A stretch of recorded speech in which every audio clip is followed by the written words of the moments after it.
अक्सर लोग अपने आसपास की स्थितियों से असंतुष्ट होते हैं। लोगों को घट रही घटनाओं से बहुत सारी शिकायतें रहती हैं।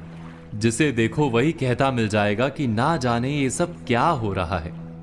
किसी का भी इस तरह व्यथित होकर प्रतिक्रिया देना और कुछ नहीं, उसके नजरिए यानी दृष्टि के कारण है। यानी समस्या दृश्य में जितनी नहीं, उससे अधिक दृष्टि की है। वास्तव में ये हम पर निर्भर करता है कि हम अपने समय और समाज की स्थिति को किस तरह से देखते हैं। हमारा नजरिया ही हमारे लिए संसार को देखने और समझने का एकमात्र उपाय होता है। कोई भी घटना हमें उतनी ही प्रिय और अप्रिय लगती है जितनी कि हमारी दृष्टि उसे हमें समझाती है। आपने कभी आकाश में उड़ते बादलों में बनने वाली आकृतियों को देखा है?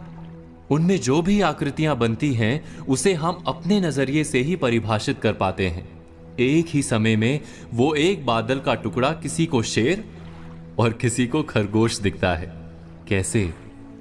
ये केवल नजरिए के कारण है। दृष्टि के इस मर्म को हम एक कहानी के द्वारा समझने की कोशिश करते हैं। किसी आश्रम में एक गुरुजी अपने दो प्रिय शिष्यों के साथ रहते थे। एक दिन गुरुजी ने अपने दोनों शिष्यों से पूछा कि ये संसार कैसा है, अपने दृष्टिकोण से बताओ।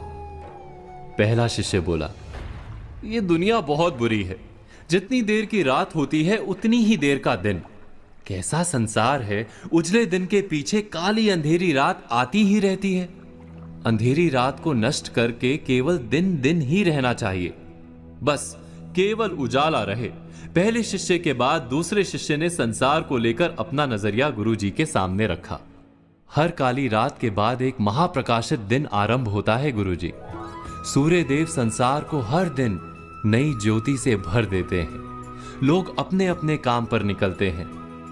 किसान हो, यात्री हो या पक्षी, सब अपने कर्म करते हैं। फिर थक कर आराम करने का समय हो जाता है।